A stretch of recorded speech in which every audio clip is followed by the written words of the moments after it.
Hello everybody, and welcome to a video on War in the Pacific Admiral's Edition. Today we're gonna be playing the Coral Sea scenario. This series is mainly done with the purpose of showing little tidbits on how to get better at the game. Generally speaking, little things that you can improve about yourself and your gameplay. So let's cut to the chase and excuse the flashing things. So we are in the Coral Sea scenario. As you may know from history, in reality here the Lexington got sunk and the IGN damaged their two carriers. We are going to prevent that. We are going to achieve complete and total victory. Now what is the best strategy to achieve this? Is it to use the American strategy of using single task forces with a single carrier? No. Some general rule in this game is balling up your forces all in one task force or close one another.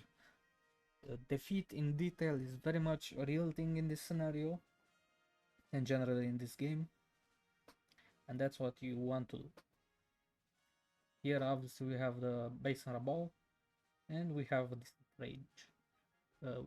Under the cover of G4, G3 M's from Rabaul, we essentially have a second carrier over here. Therefore, this is essentially a no-go zone for the Americans. If they do, I'm more than willing to concede this to them. So we want to stay under this as much as possible. And we also want to use the Shoho over here. She might be a light carrier, but she's a good carrier. And she has zeros.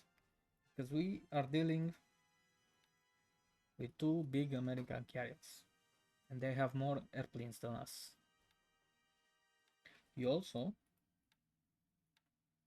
have some heavy cruisers. The oldest, they're not very good, but our goal is also to take Port Moresby. So we're gonna detach them from that. The Shoho will combine with our carriers. They will be put to rest for now. We want to conserve every last drop of energy out of them. We also don't want to dilute the pool of good pilots, so we're not going to.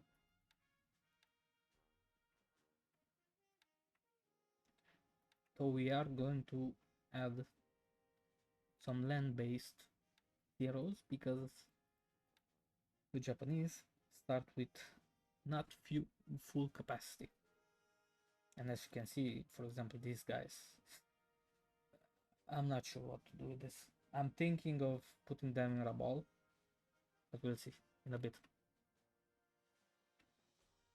Anyway, this is a bombardment task force. I'm going to speed them up, full speed them towards bombard Port Moresby once, and hopefully using the fastest speed possible. They're going to make it back and bombard once again before our transport troops arrive. There's no need to rush with this, so I'm not going. I don't have any more commanders. With these guys, I think I'm just going to go to Rabaul. I'm even going to speed them up so that if the Yorktown comes here, we can run away. I'm also going to disband this because no reason to lose stuff for free, and maybe combine this with this tanker. Sure, why not? This tanker will be very important because I may have to chase down the Americans. So I'm going to, yes, this is the correct configuration, and I'm going to tell them to just go here. Actually, I don't know, should I put them in Rabal first? No, I'm not gonna have enough. They've got enough fuel on them as it is. But where should the carriers go? Generally, I'm in favor of taking engagement as quickly as possible. So I'm just gonna go straight in.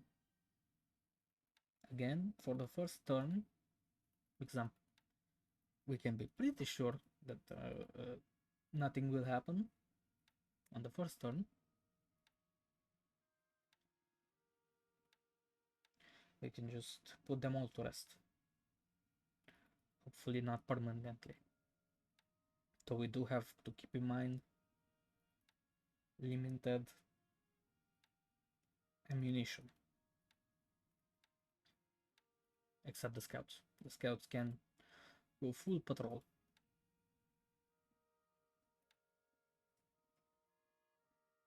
Here are some Mavises. Do we have any veterans? Only fighters. Not too bad. Well, these guys are just going to have to go to full and no reason to, let's say this 14, let's say 13 should be the max. Also, pretty sure there is these guys. Yeah, these guys are useless. Yeah, who cares? There we go. They are not relevant. Ah, yeah, and before I forget, let's assign some torpedoes.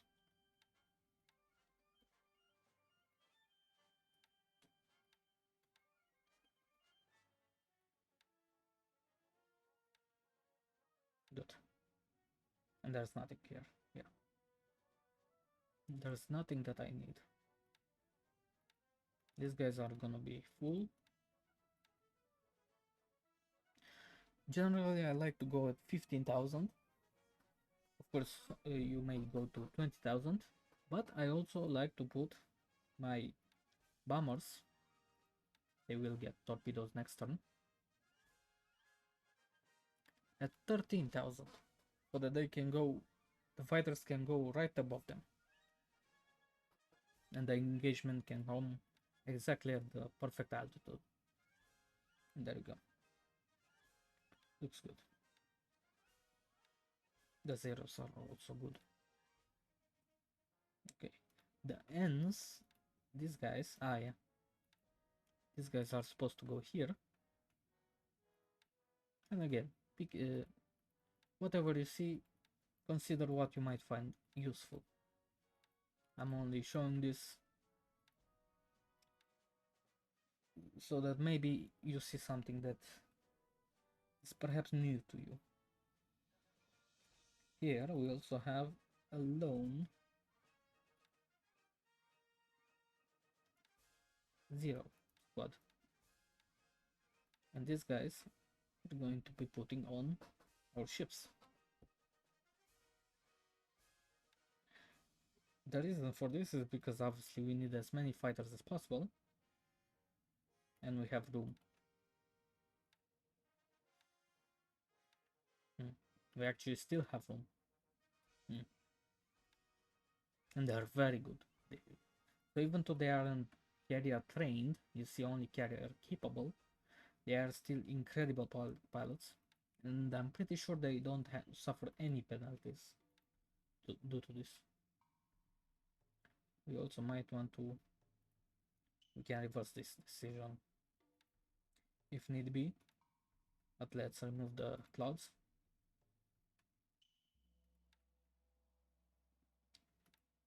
The Shoho does have a decent amount of torpedoes for the amount of fighters, but let's revise this. set them all up like this. Let's put one of these goes here. Good job. And can we still fit? No. Maybe. Whatever, we can do that later if you want.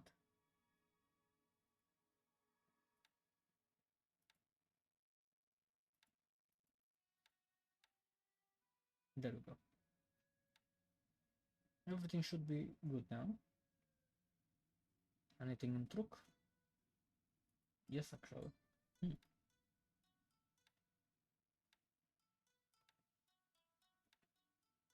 Some bombers.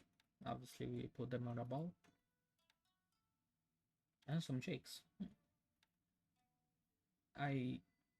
Yes, we do have two AVs in. Oh, and we also have this. Short ones? Sure. Put them in the short ones.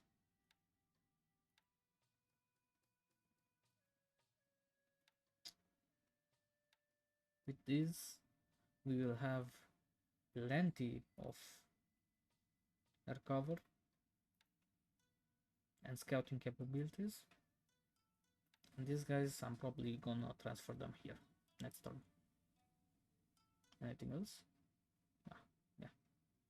We also have a sub here. Might as well get him down.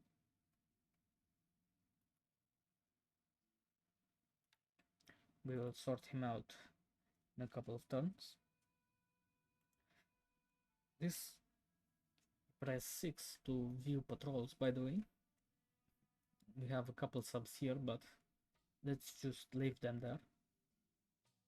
Generally, this is how I like to configure my subs. Without this. Just going to get through this quickly.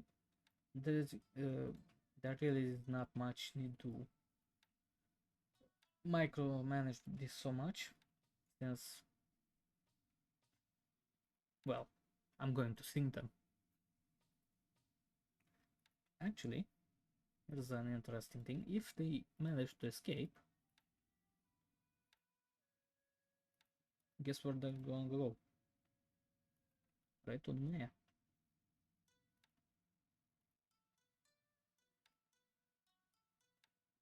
Sorry for the jagged lines, but this map is very small. There you go. You also, I think there is also surface force. I haven't played this map in a bit, but that is really not much of an issue. Watch me lose this now. Yeah. Anything else? Any tips or tricks that I can learn you a thing or two? No. Interesting that this is planning for Port Moresby. Alright. We could bomb Port Moresby, but there are not much aircraft there. Really no need to. These are all my ships. Actually, we do also have two heavy cruisers here. We could detach these, but let's keep them, if only for escorting duties. I'm gonna talk in the next turn about what comes next. Also, check the weather. This is actually how the weather system works, by the way. The only things that is not contained in this screen is the clouds.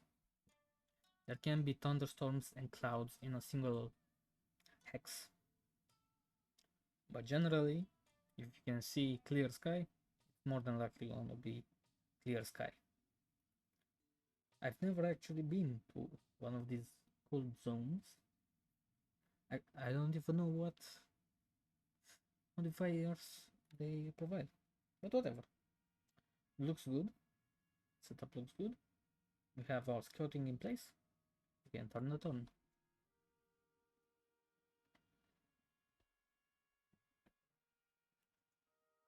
Also, another tip is that in between turns during the night, I don't know if this is just a bug or I don't know what else, presumably also from the submarine intelligence, but you can more than likely, more often than not, see the enemy task forces, even though they haven't actually been spotted yet. And we can see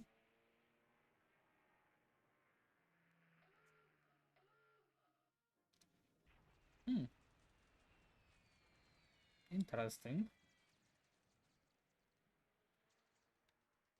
Okay, now I have not played this map in a long time. It seems that they have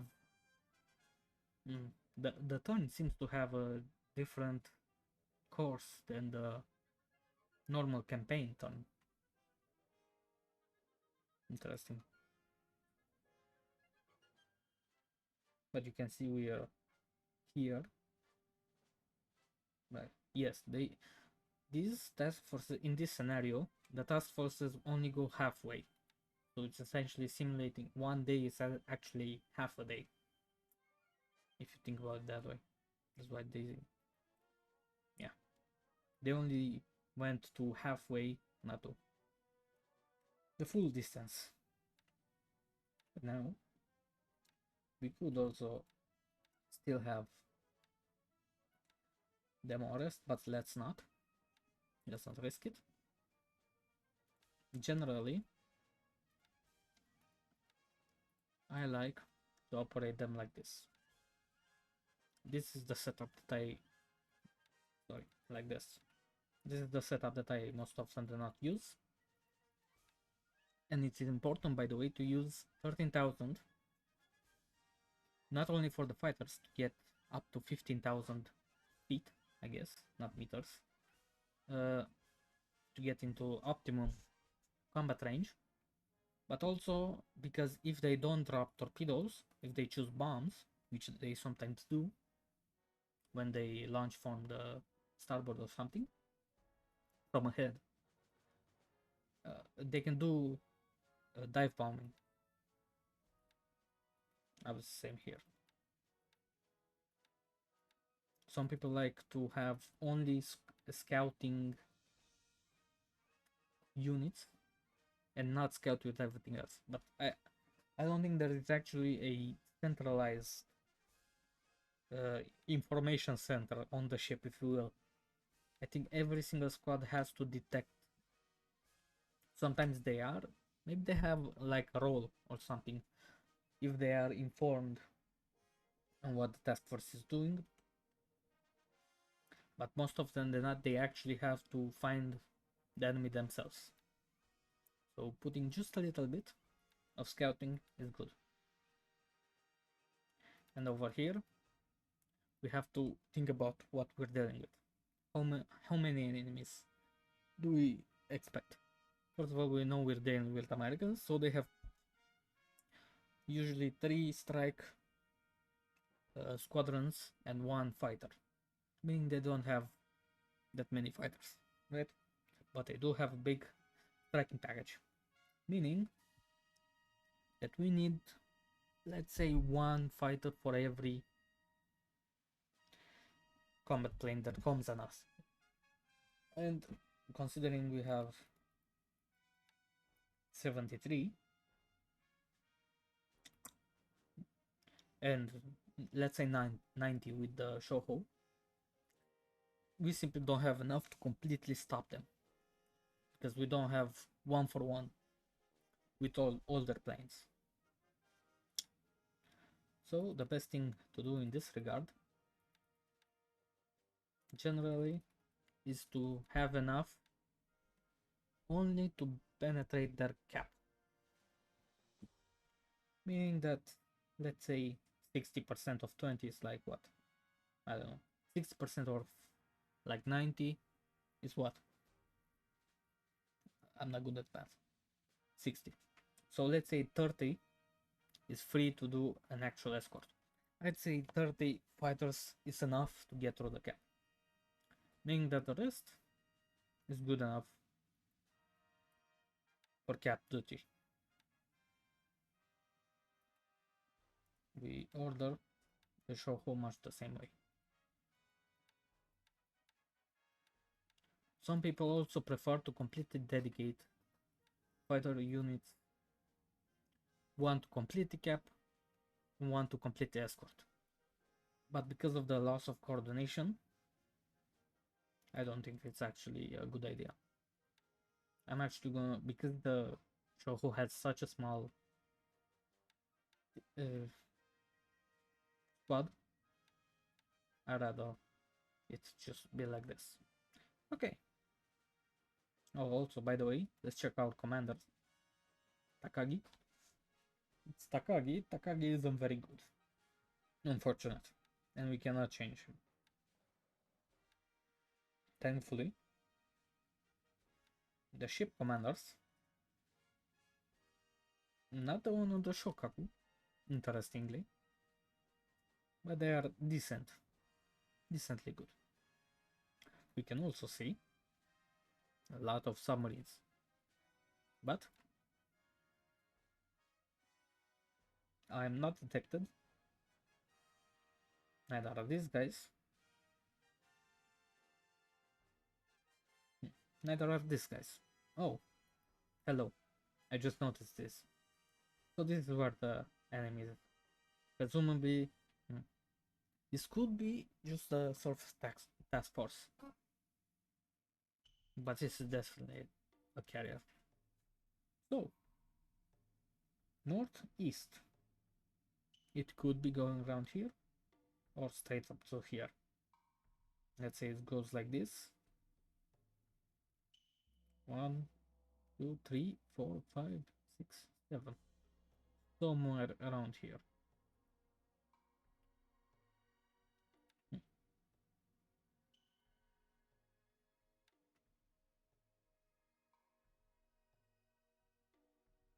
If I go do a beeline like this,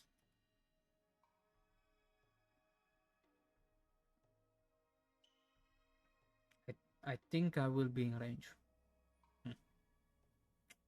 Unfortunately, this will also means that I have to redirect my oiler, because if the other carrier comes right in here, it's dead. This also means that they will be outside this range. I mean, hopefully they just YOLO in here, but yeah, let's not depend on that. 9 ships, yes.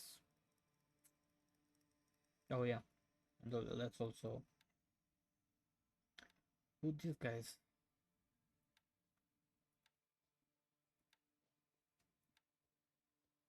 On to Lagi. There we go. We have some. Sorry, we have some. Did we not have some AVs? Yeah, well, whatever. What's a couple of dead planes? Yeah, and you see our subs here were completely useless. They're too far ahead. Operations? Nothing really. Sites? No. We can see here partly cloudy. My worst enemy. My god, partly cloudy is an absolute troll of a weather system, I guess. But these are looking good. Let's put React 1. I'm not sure if React on a carrier even does anything, honestly. So there we go. I should have enough cap, actually. No, because I was thinking I could cover You know what? Sure. Can do long range cap. I was gonna do over these guys, but they will clearly be out of range. So let's do over these guys, just in case the Lexington decides this is the Yorktown. Let's say he goes like this, but what if the Lexington goes like this? You know? Sure, sure, looks good. There we go.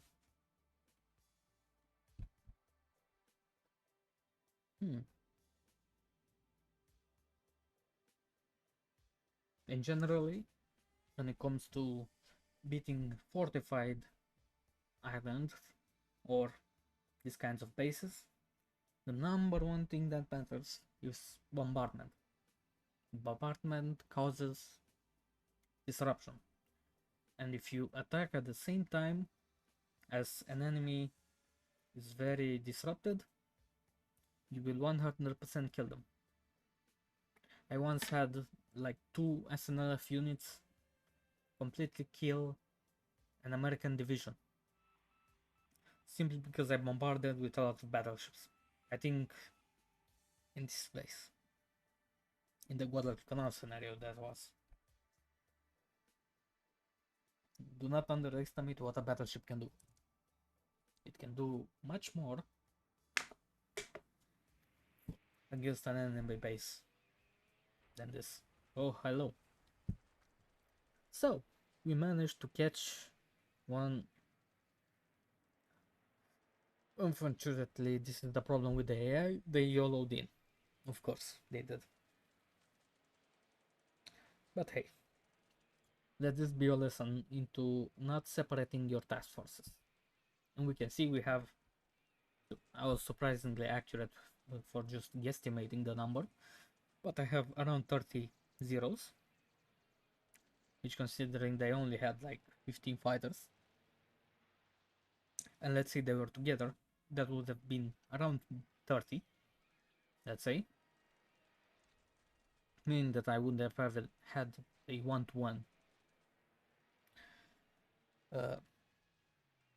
advantage, or not. But I would have had enough to penetrate the screen, while also maximizing my cap. And here we go. Good hit. Good hit. Torpedo. Also good hit. The screen is interesting.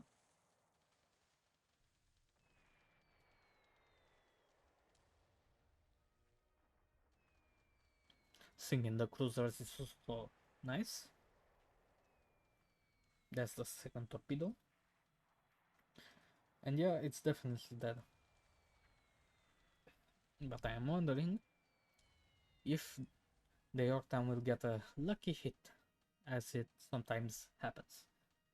The weather was overcast, partly cloudy, overcast, of course my favorite. So light, very light damage, only 4, 2 destroyed, 2 damaged, 2 torpedoes, 2 bombs. The Chester is also probably dead. We do also have 2 cruisers on the loose. Hello. And it seems that my calculations were off. I did not have quite as many fighters on cap as I thought. And they are having engine problems. This is what happens when you don't have radar. Do not pick a fight with the American carriers when they have an advantage. Well, we will see if their pilots are also just as skilled.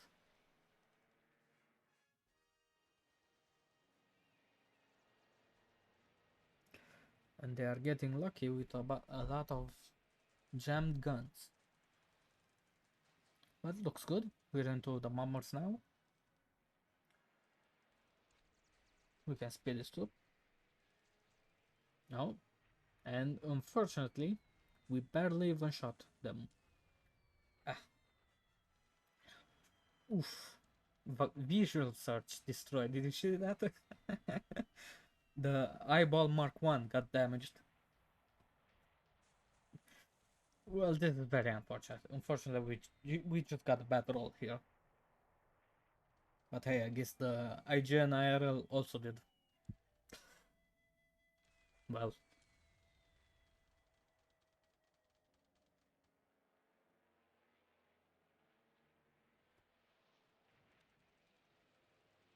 but they don't have a carrier to return to anymore. Two bombs. Only two bombs. Okay, the Shoujo will... No heavy damage. Interesting. But we are out. Oof. So the Shokaku is more than likely dead. That's what that means. The Shoujo instant. Interestingly. And we can also see that they are more than likely there. So what went well? Well, we are out of the range of the Lexington, certainly. So this decision was good. But what I did badly, could have been improved, was that I should have had more range, because you do outrange the Americans. Not by much, and they really did just go full in. And of course, naturally, my Betis did nothing. But hey, that's how the Betis do. Imagine Betis hitting something. Let's see. First of all, what's the aircraft damage? So a lot of ups, meaning that yes, it did get sunk. Oof, this is awful. This is very very bad. And then the Yorktown is dead. And they don't have a base with forces, meaning that they're just dead. But we did lose, yeah, quite a lot. Indeed, let's see the damage.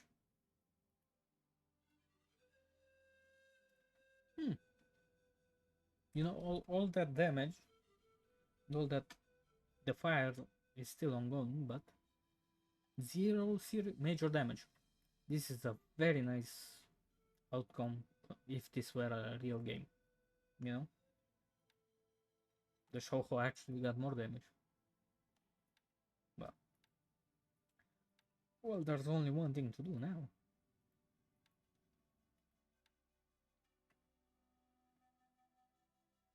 Northeast. Okay. Watch this. So, we just got our ass escaped. I just do this. How about this? It goes here. Actually, no, never mind. Let's not do full speed. That is very bad. So we go here. We strike. Hopefully, we also have, you know, some support.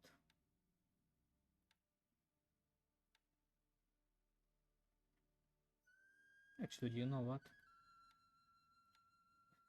Let's be honest, they're not gonna escort the Betis, so we might as well have some max range cap, if it is at all possible. This is interesting. I went full speed, yet I didn't, you know, okay? But good, but good. Okay.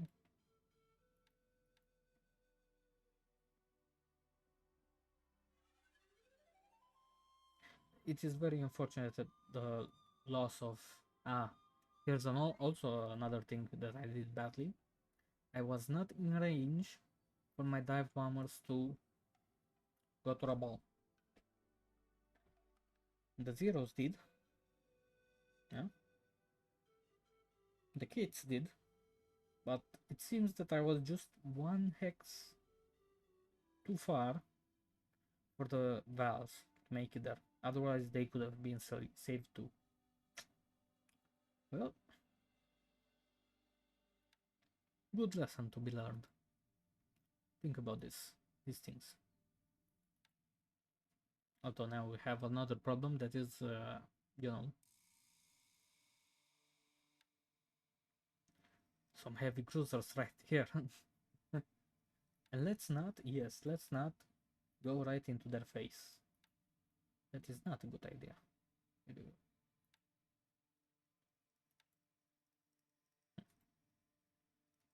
Yeah, not much else to do, I guess.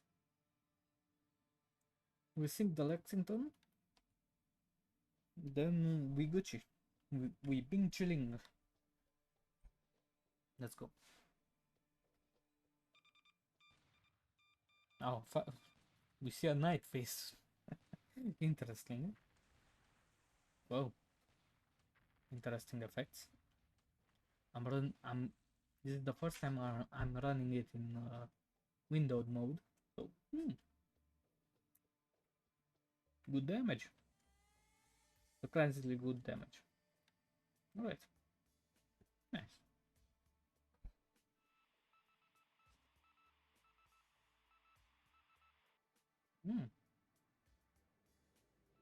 Here we go. Oh, it seems that the Yorktown was still afloat. Certainly isn't now. So was the Chester. Interesting. Nice. Very good job.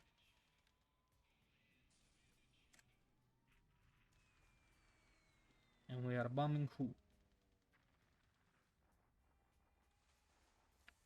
We also don't have torpedoes anymore. A bit of a bummer.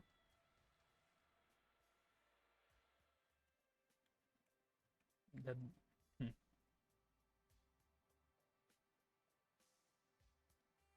Interesting. We have no idea where the Lexington is. Presumably it's there. Oh, oh,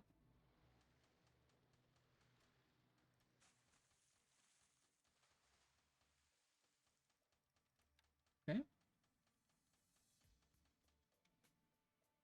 We can speed it up. Okay.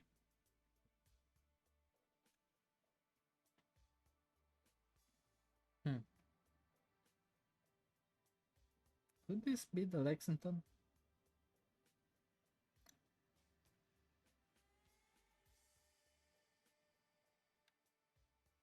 Hmm.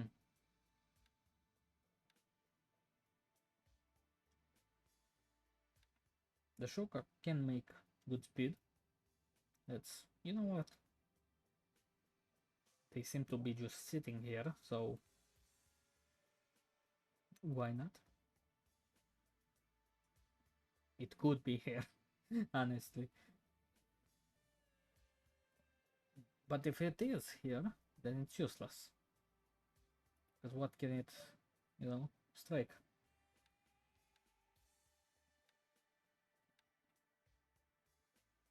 Sure. Very good. Oh, the U-body got hit. Unfortunate. Now we certainly have killed the Yorktown. Alright. Next one.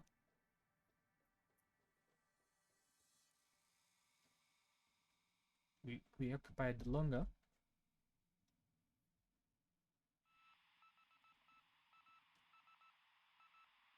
Okay, let's go. We are in range. The waterways. Mm-hmm.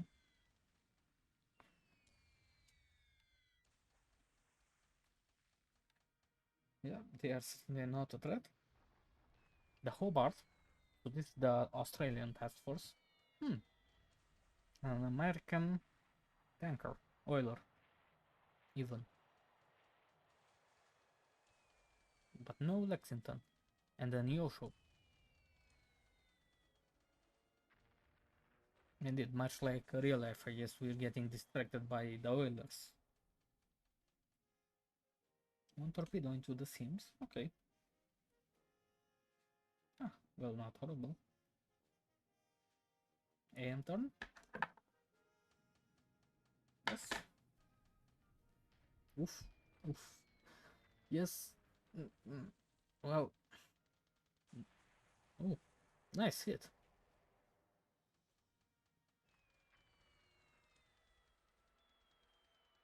Nice hit.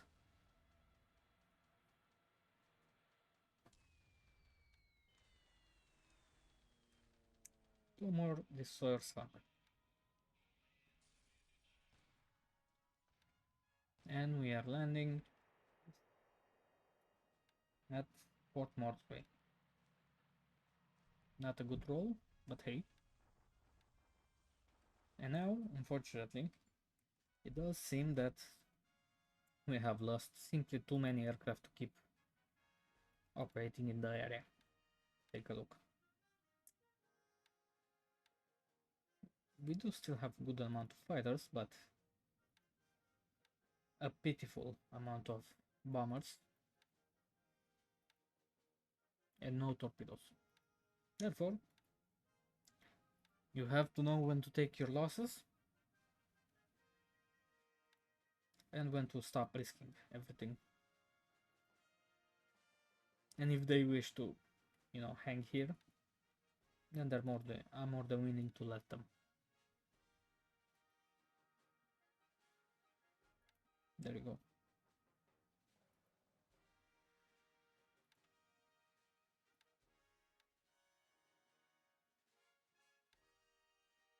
Yes, they did rearm. Very good. Let us continue.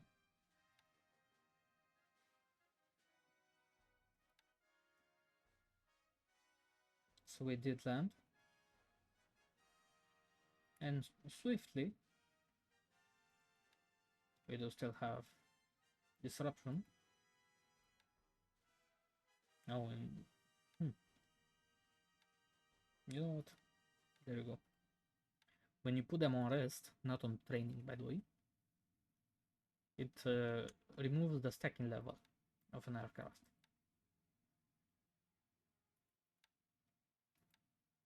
There you go.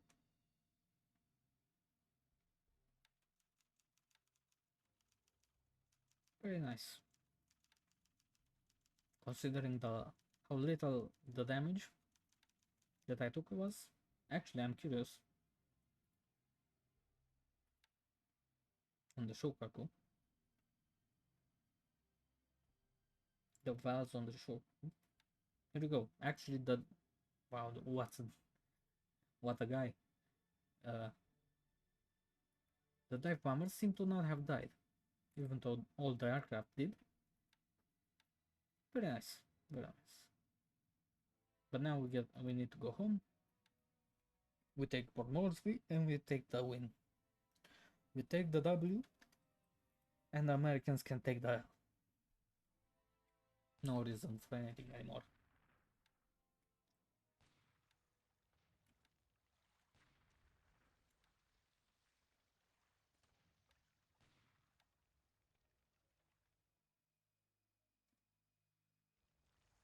Now, one of our invasion cargos sunk.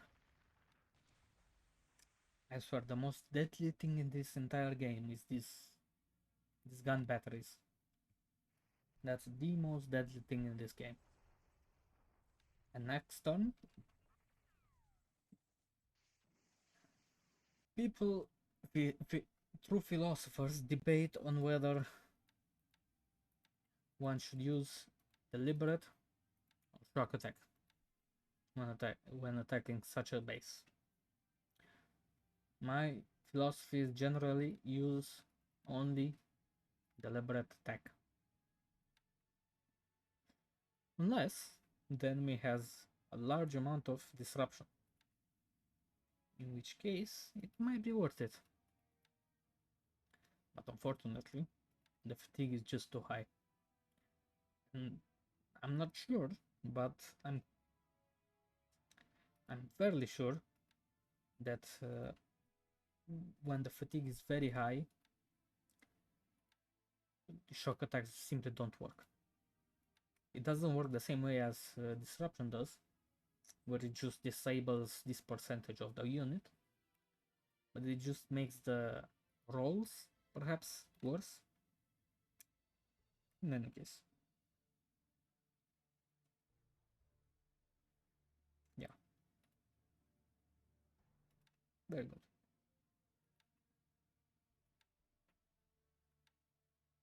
Let's go.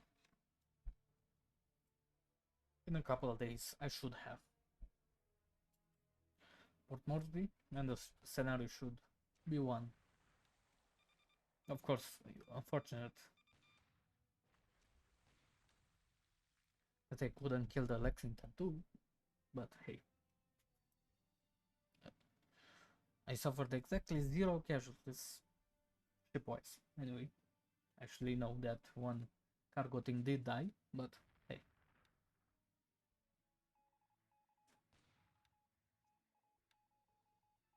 Oh.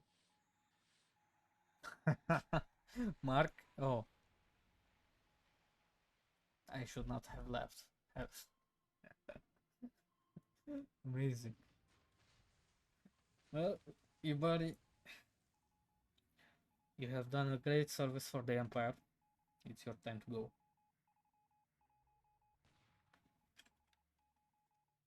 Also, by the way, in situations like this. Oh, here you go. Let's see. Now you see how much they disabled it. Let's go. Come on. Good roll. No. 2 days. 2 days is necessary.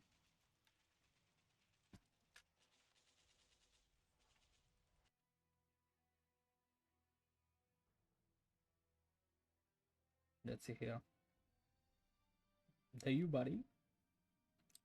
In situations like this, you should straight up just scuttle the ship, because this will not give the enemy points. But is it going to sink to? Ah.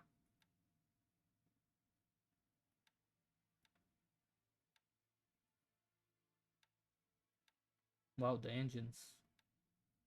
Yeah, you should not go full speed for very long.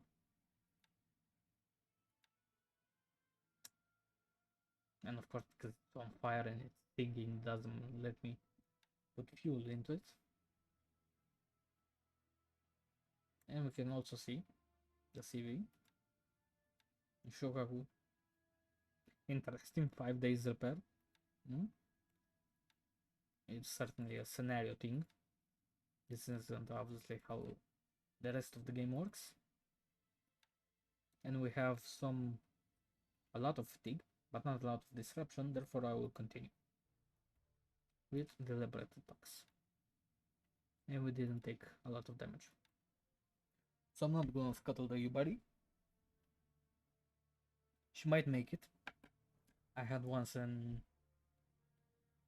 incident with the Nagato where she took 2 aerial torpedoes, Bismarck style, but she had 80 major flotation damage, but she returned all the way from Ceylon to Singapore on her own. So don't underestimate good crew. Oh, hello there. What was this? Aha, my idea worked, except, it didn't. And the Tenryu sunk. Excuse me? The Tenryu. Uh, Maybe I'm just blind. I usually am, but and you can see those batteries, they absolutely wreck cargo ships. No, Canberra goes down, unfortunately. And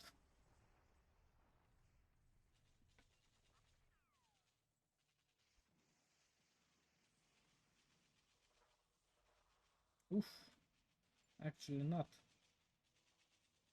An unfortunate loss. This means that I have to wait another day.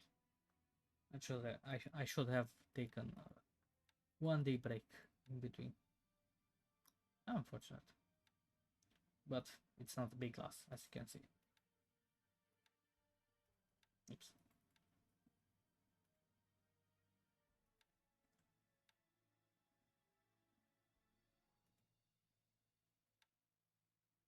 But why did not Tenryu sink? It didn't. The game lied to me. It was lie, of course.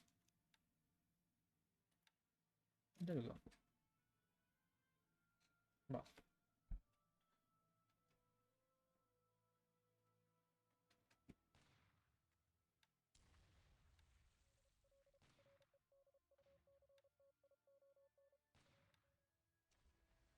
oof.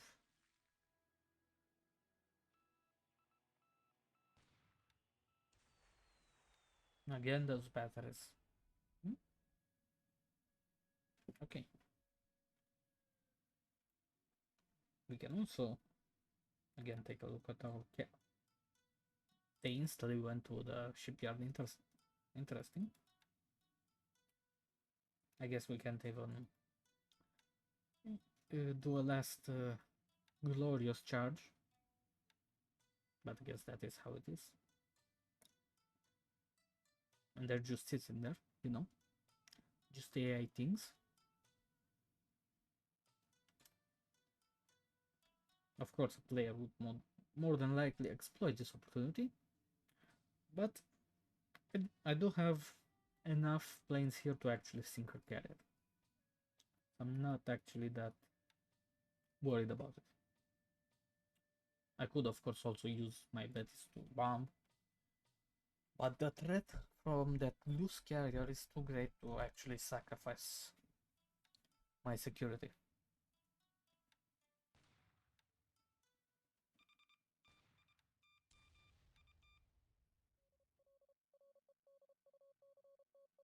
And they know. This is also why you want to go full in into one invasion and take the base on day 2, because that's gonna happen to your cargo ships. And there we go. No Tokyo Rolls? Too bad. The radio broke. And there we go. Is it a win?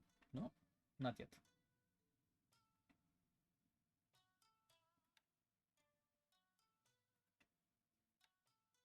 Good. So there you go. That is the scenario. I'm gonna get a win any day now. I hope you learned. Maybe you picked up a thing or two for this. Maybe you learn from my mistakes. Maybe you learn from my RNG. The lesson, of course, from RNG being don't depend on RNG. Come on now, I wanna end on a win. Let's see the high score. I also wanna see how what the Lex has been doing. There we go. Decisive victory, of course. So what sunk? So we in total lost the Yubari, the Canberra, the Kyushumaru. These guys are very useful to convert into repair ships. They lost not a lot, but of course they are down. And air, we did lose essentially one carrier full of planes. And if we are can switch to the Americans. Oh, of course, naturally. Oh, hello. Oh, perhaps it was. Perhaps the Lexington was too full of Yorktown planes. Interesting thing to have. And what was here? Why were they just sitting here? No. Well, that was it for this video. Thank you very much. This was mostly just a test video. Also just to for the completionists among us to have done the Coral Sea scenario. Thank you very much for watching this video, and I'll see you next time.